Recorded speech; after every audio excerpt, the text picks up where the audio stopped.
Noteikumi. Pirmā nodaļa – pieteikumi. Pieteikums jāizsniedz līdz sacensību organizātoru noteiktā termiņa beigām atbilstoši sacensību nolikumam. Attiecīgi, ja jūs esat nokavējis, tad tā ir tikai organizatora izskatītā labvēlība, vai viņš šādus pieteikumus pieņem vai nē.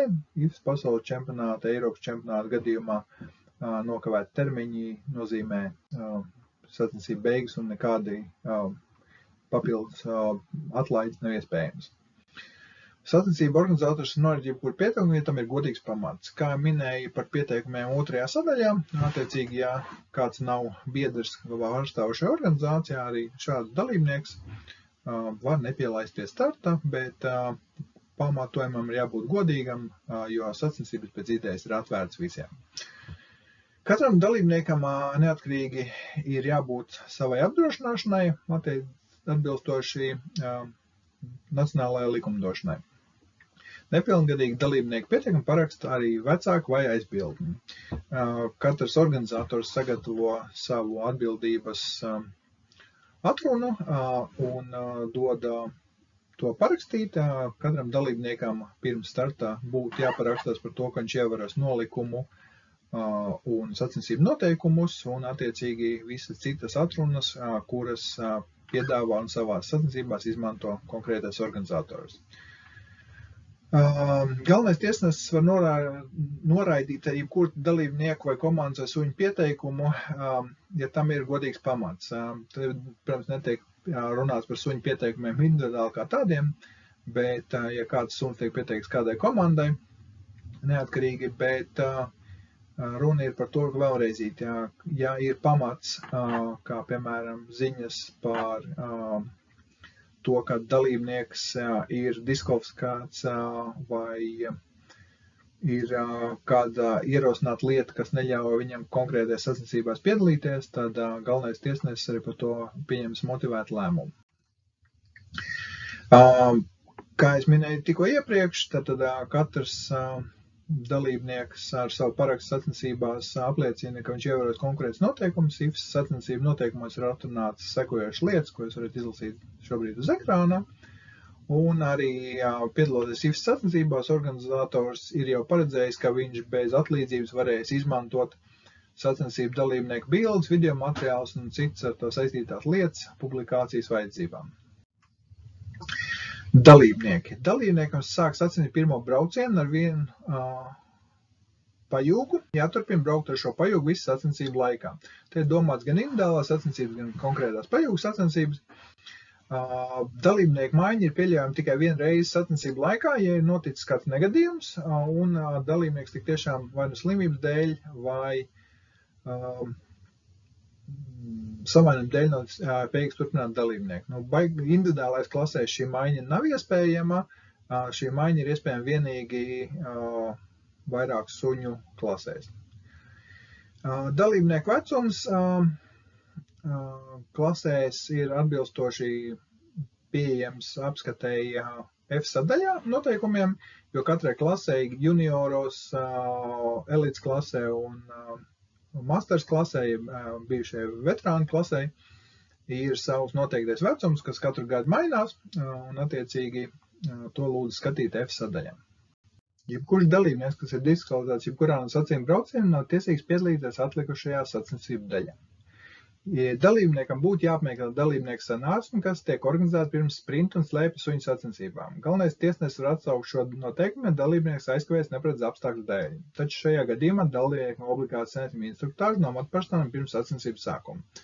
Respektīvi, ja ir paredzēta sanāksme un dalībnieks nebūs informēts par kādu no šiem dalībnieku sacensību apspriektiem punktiem, viņš pats uzņemsies pilnu vainu, jo šī sanāksme ir bijusi nozīmēt kā vēlama. Dalībniekam ir jāapmeklē dalībnieku sapulces pirms distanču sacensību sākuma, lai kvalificētos dalībai šajās sacensībās. Vidus distance un garās distances ir ar savām īpatnībām, kurā tiek stāstīts gan par trasi, gan speciālajiem nosacījumiem, un neapmeklējot šādu sacensību, dalībnieks kvalitīvi nav spējīgs izbraukt sacensības, un tāpēc arī viņas ir noteikts kā obligāts. Līdz ar to ierašanās uz startu vien nepietiek, ir nepieciešams ierasties sākot no dalībnieku sapulces. Dalībnieki nedrīkst pasliktināt vai apdraudēt savu suņu labklājību, sacensību norises vai diskriminēt komandu suņu sportu. Pārkāpēji vienmēr tiks diskvalificēti. Dalībnieks nedrīkst piedalīties gan junioru, gan elites un veterānu klasēs vienā un tajā pašā pasaules vai kontinentālā čempionātā. Tas saistīts ar to, lai netiktu optimizēts iespējamais medaļu skaits. Par šiem noteikumiem nobalsojuši visas federācijas jau pāris gadus atpakaļ. Un attiecīgi ir jāizvēlās vai nu startēt visās junioru klasēs, vai nu attiecīgi elitē, vai veterānu ieskaitē.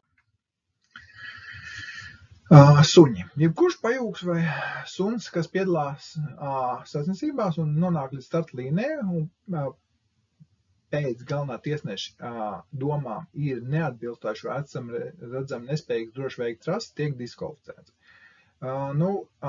Tas gan tiek vienmēr pieņemts sadarbībā ar sacensību vetārstu, bet arī reiz maršals, ja redz, ka suns ir kaut kādu iemeslu dēļ pagājis veterinārai kontrolē garām un ir, piemēram, klips vai ir brīnumainā kārtā kādā ievainojuma rēta parādīsies, vai arī suns ir, kādu citu iemeslu dēļ, piemēram, notiek vemšana nekontrolēta, tad ir iespējams šo suni nepielaist arī startam. Ja kāds suns neuzsāk sacensības ar pirmo braucienu, tad viņš nevar piedalīties atlikušajās sacensību daļā. Respektīvi, ja pajūgs iziet uz starta un suns šajā sarakstā nav iekšā, nesēž kaut vai kamanās iekšā, tad viņš nevarēs piedalīties. Vēlāk ir sadaļa par saucamo dog pool, jeb iespēja, ka jūs pieskarat, piemēram, 10 suņus un brauciet ar 8, tad tie pirmie 2 suņi, kas ir atstāti ārpus sarakstā, vēlāk var piedalīties, bet tie ir speciāli nosacījumi. Bet, jebkurā gadījumā parastajās drailēnas sacensībās ar 4 suņiem jau start izies 3, tad otro braucienu varēs veikt tikai 3, kas ir veikuši jau pilnu pirmo braucienu. Ja kāds suns ir diskvalificēts jebkurā sacensību braucienā, viņš nevar piedalīties atlikušajā sacensību daļā. Diskvalificēts ir domāts, ka viņš ir atstāts kādā no drop pointiem. Suņus paši individuāli nediskvalificē, viņus vienkārši var izslēgt no sacensībām, bet, ja suns tik tiešām ir noņemts no disciplīnas, tad viņš tālāk piedalīties vairs nevar. Suņa atbilstība tiek noteikta pēc komandu skaita, kas uzsāk pirmo sacensību braucienu. Tas ir komandu skaits, kas veidos klasi. Lai klasi sadalītu vismaz 5 atvērtajām komandām, jeb open klasei un 5 RMB komandām, tad ir jābūt katrā pa 5. Ja vienā būs open klasē būs 5 un RMB būs 4, tad šo klasi nevarēs sadalīt. Open klasē startēs visi Nordic suņi. Ja ir tikai 4 openi un 5 Nordic, tad IFS sacensību ietvaros arī šī klase netiks atvērta. Reģionālās sacensībās ir iespējami citi izņēmumi, var atvērt Nordic klasi un Open klase paliks atsevišķi arī, ja tajā nebūs 5 dalībnieki. RNB klasi var sadalīt arī vēl papildus, kad Sibīrijas husky tiek atdalīti no pārējām reģistrētājiem ziemeļšķirnēm. Suņiem, kas piedalās sacensībās, jābūt vismaz 18 mēnešu veciem. IFS sacensībās, jeb IFS sacensību disciplīnās, kas ir kanikros, bikejorings, skūters, velokomandas, slēpisuņi, pulka un komandu disciplīnas, sākot no sprint līdz garajām distancēm, suņiem ir jābūt 18 mēnešu veciem. Viens suns vienā dienā var piedalīties vairākos startos, bet ir noteikti konkrēti kilometri ierobežojumi un sacensību organizatoram kopā ar tiesnesi ir jādod pietiekošs laiks, lai suņi varētu atpūsties un varētu veikt arī konkrētu otro laika ieskaits braucienu. Slimības. Neviens suns, ne arī aprīkojums nedrīkst tik atvest no vietām, tas būs no dalībnieku novietnēm vai viņu mājām, kur ir konstatēta trakumsērga, suņu sērga, hepatīts, leptoze vai kāda cita lipīga slimība. Ja ir jau kādi pierādījumi, ka šajā konkrētajā novietnē ir šāda slimība un ir kaut vai viens slims suns, visa komanda tiek diskvalificēta un viņiem iespējami ātrākajā laikā ir jāpamet sacensību teritorija, lai netiktu izplatītas slimības. Identifikācija. Sacensībās, kurās notiek vairāk kā viens brauciens, katrs suns tiek iezīmēts identifikācijai pirms sacensība pirmā brauciena. Mūsdienās tas notiek ar mikročipu palīdzību. Eiropas Savienībā principā mikročipi tagad ir obligāti, līdz ar to atsevišķi marķēšana nepieciešama. Ja gadījumā tomēr ir kaut kādi izņēmumi, kādi suņi nav mikročipēti, tad attiecīgi bieži vien ir tie tetovējumi. Ja ne, tad tiesnesim ir tiesības izdarīt arī citu veidu kosmētiskas atzīmes ar krāsu suņiem, kas startēs sacensībās. Šos jautājumu gan parasti saskaņo ar pašu dalībnieku, bet mūsdienās tā vairs nav problēma dēļ mikročipiem. Suņi, kas ir paņemti kur ir vairāk kā 2 braucieni, tie, kas tiek diskvalificēti, tiek speciāli iezīmēti. Respektīvi, ja pēc pirmā braucienā kādā no droppointiem suns ir atstāts, tad viņš arī tiek iezīmēts ar krāsu, ja tas ir nepieciešams, vai vienkārši starta finiša protokolā tiek atzīmēts viņa mikročips un viņš tiek noņemts. Bet vēl joprojām distanču sacensībās ir gadījumi, kad sunim uz parasti labās pakaļkājas tiek uzpūsts kāds punkts, lai skaidri identificētu, ka viņš nākamajā dienā netiks pielaists pie starta. Un, ja netīšām tomēr ir paņemts, tad tiesneši varētu pamanīt, ka kaut kas nav kārtībā un suns tīri vizuāli ir identificējams kā nepielaižams pie starta. Dalībnieki paši ir atbildīgi par to, lai viņu suņi būtu iezīmēti, respektīvi organizātori pienākums nav nekāds čipēt, ir bijuši gadījumi, kad dalībnieki pieprasā, ka saka, jā, jums vajag lūdzu čipēt manu sunu, bet tas bija gadus atpakaļ un pārsvarā Eiropas kontinentā, bet suņiem Eiropas Savienībā, kā teica, ir pietiekošas prasības, lai šādas problēmas Eiropā nebūtu. Medicīniskie līdzekļi, kurš dod suņiem un dalībniekiem. IFS ievēro dopinga noteikumus atbilstoši VADA, World Anti-Doping Agency reglamentu, un arī IFS ir sastādījis reglamentu suņiem, kādus medikamentus drīkst pielietot un kādus nedrīkst.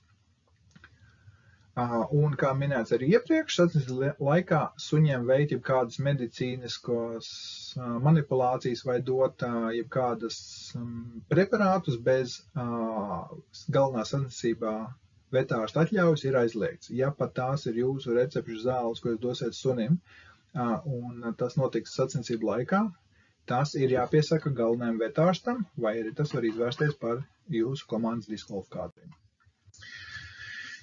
Pārbaudes. Dalībniekiem pajūgiem un aprīkojumiem jābūt pieejamiem pārbaudei vai ekipāžu novietnē vai transporta līdzekļu novietē vismaz 10 minūtes pirms viņa paredzēta starta laika, ja vien galvenais tiesnesis nav noteicis citādi. Respektīvi, ja jūs gatavojaties startam, tad 10 minūtes pirms starta jums ir jābūt gataviem būt arī pārbaudītiem.